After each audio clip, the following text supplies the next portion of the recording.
Hey guys, welcome to Wine Diplomat.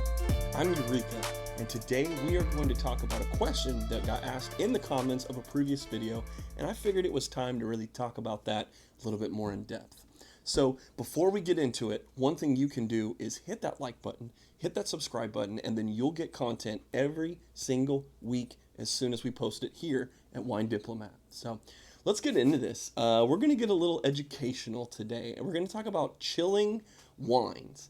Specifically, the question was asked that, I like to chill my red wines, but my wine buddies, they kind of laugh at me. They kind of look down on me. So, like, am I crazy for chilling my red wines? And to help us, we found us myself a nice red wine that is Robert Mondavi Private Selection Heritage Red Blend.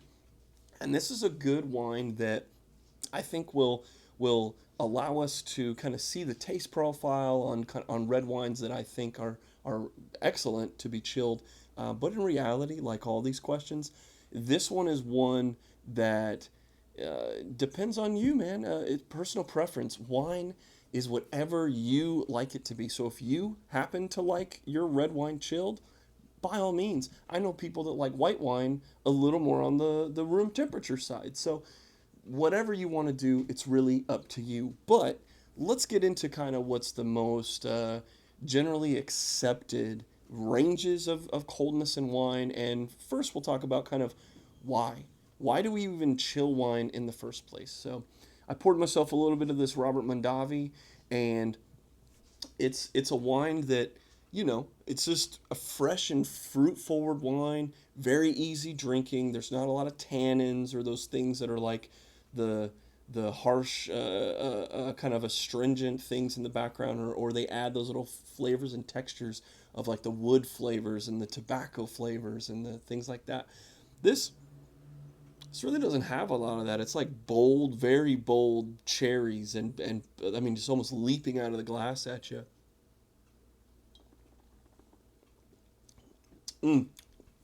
Yeah, from tasting it, it kind of tastes like maybe there's Zinfandel, maybe there's Petite Syrah in there, which in and of themselves are two grapes that are known for having those like big, bold, juicy, jammy, whether they're plums or blackberries or black cherries, right? All those big flavors just leaping out. So that's exactly what we have here.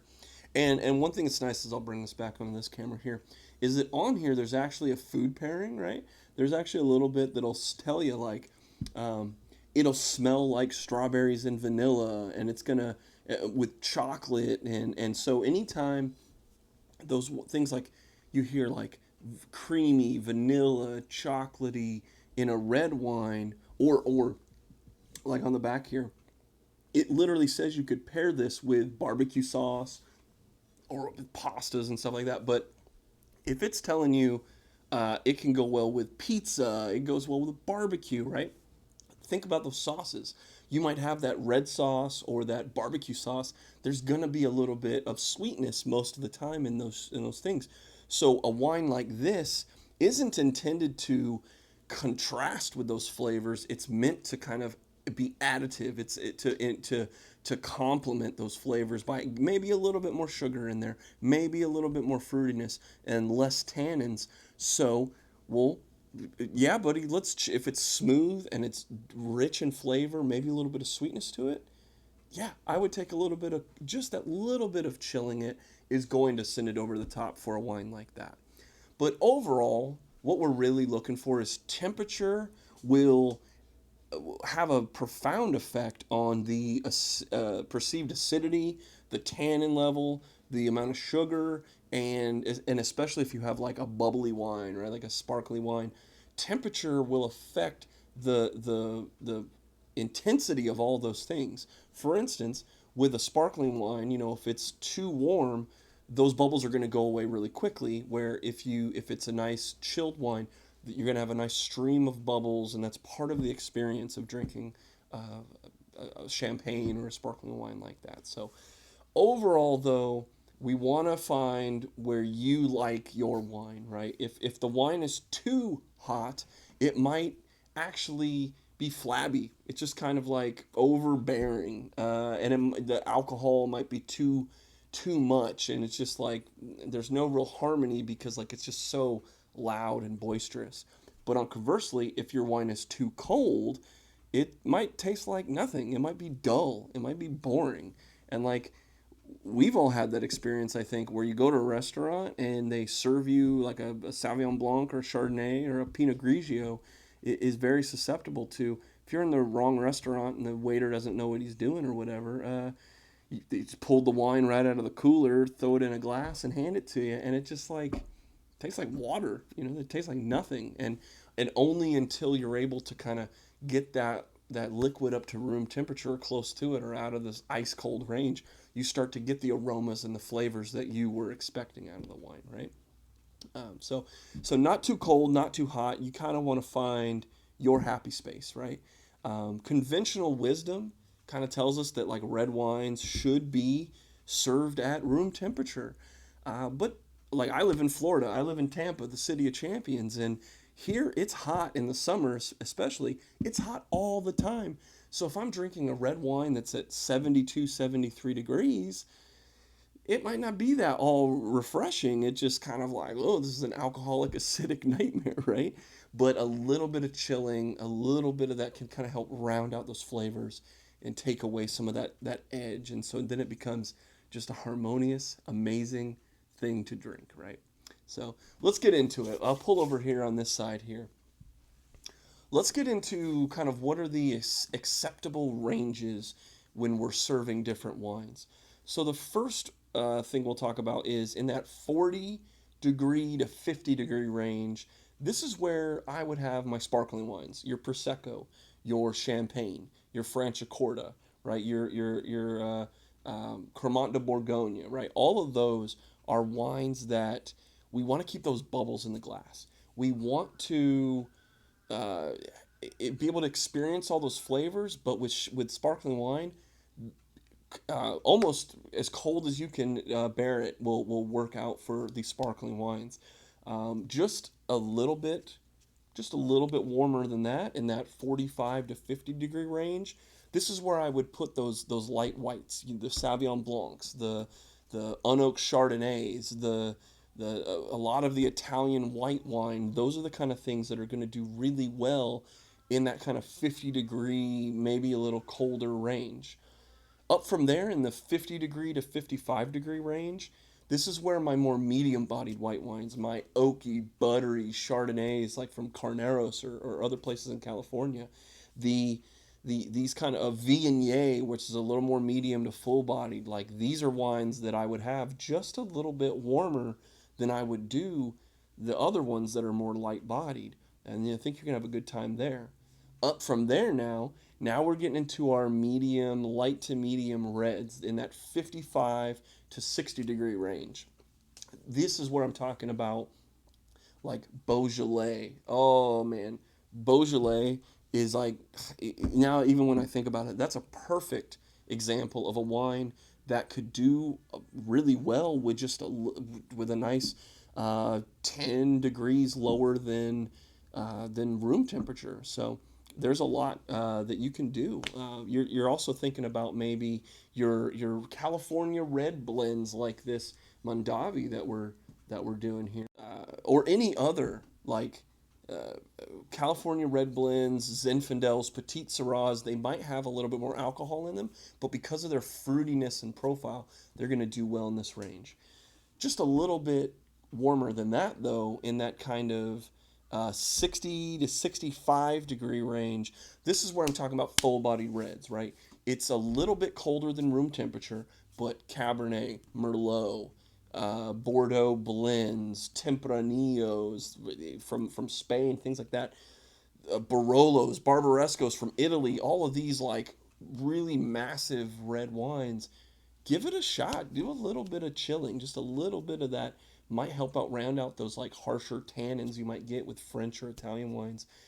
So uh, those are kind of the expected range, right? 40 to 50 for bubbles, 45 to 50 for lights, 50 to 55 for heavy whites, and then we start getting into 60 to 65 degrees on reds. But really, again, it's what you like. You're the most important person here. You're the one that's going to have to enjoy this. So by all means, whatever your happy place is, that's where we want. But now we'll get into the question of, okay, man, so I want to try this. I want to try chilling this wine. How do you actually chill the wines? And I've got a couple of different ways that I would give you little tips on. The first is the refrigerator, just a good old refrigerator. You got one at your house. Again, you got to find your happy zone with this, though. It takes a little bit of trial and error. Takes a little bit of figuring out what works for you. For me, say I'm going to drink a white wine, okay? In the morning, I'll put it in the fridge, go to work, come back home, and I know that by the time I'm getting ready to have the dinner, we're prepping the meal, we're not quite ready to serve it yet, but about 20 minutes or so before we're going to serve the wine, I take it out of the fridge and I stick it on the kitchen counter and allow it to kind of warm up and get into that, kind of 50, 55 degree range, right?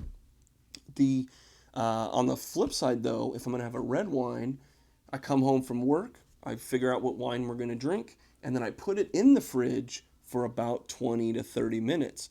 And while we're prepping the food, while we're getting it ready, while we're finishing up and plating, that wine is getting down to the temperature that I want it to be. And then when we're ready to serve it, you take it out of the fridge, open that bad boy up, and you're good to go. Another way that I found is if you just open it, stick it in the fridge, it's kind of the air contact is happening. It's starting to breathe a little bit as it's chilling, and you're kind of taking two birds with one stone. But again, you got to find your happy zone with that one. If you didn't have that much time, though, if you come home from work and you want a white wine and you know what, we didn't put it in the fridge, or say you went to the store and they didn't have anything cold, or they didn't have the ability to chill it, well, now you got this Chardonnay and you want to drink it. Well, just above or below that refrigerator is a freezer. Use it. Stick that bad boy in a freezer, and in about 25 minutes, you're going to have a nice chilled white that maybe you're good for the first glass. You stick the rest of it back in the fridge, and then by the time you're ready for your second glass, you're at the perfect temperature for your whites. But I gotta add this warning. Let me get this out of the way. I gotta add this warning. Okay. If you're putting a sparkling wine in the freezer, you have to set a timer.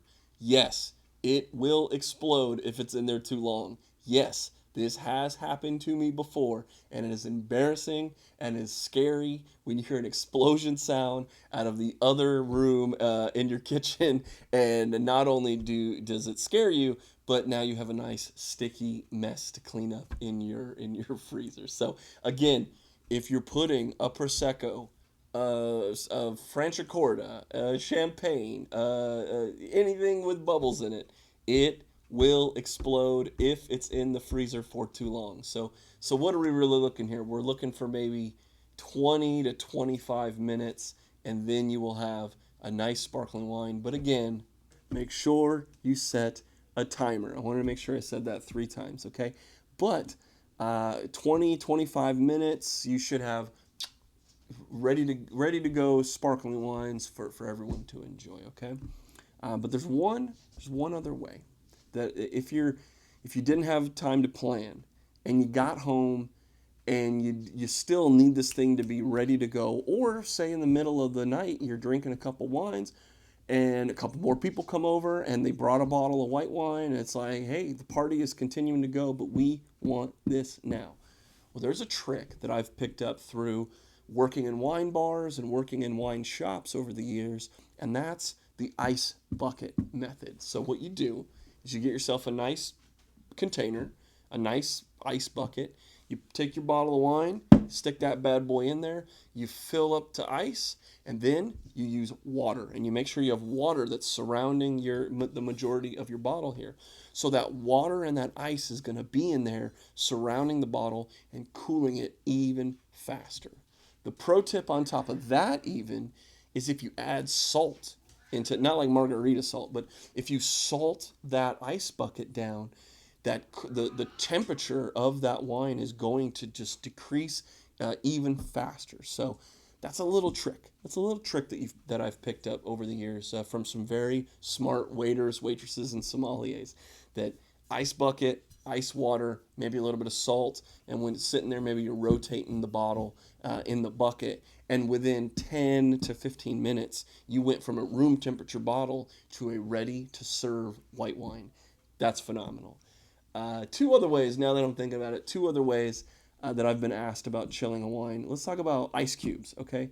Uh, I get asked, is it okay to put ice cubes in wine? And the reality is, it is going to dilute when those ice cubes melt. It is going to dilute your wine a little bit. But to be fair, if you don't care about it, if you would much rather it be ice cold with a little bit of ice in there versus being a little diluted from water, yeah, man, ice cube that thing all the way up, man.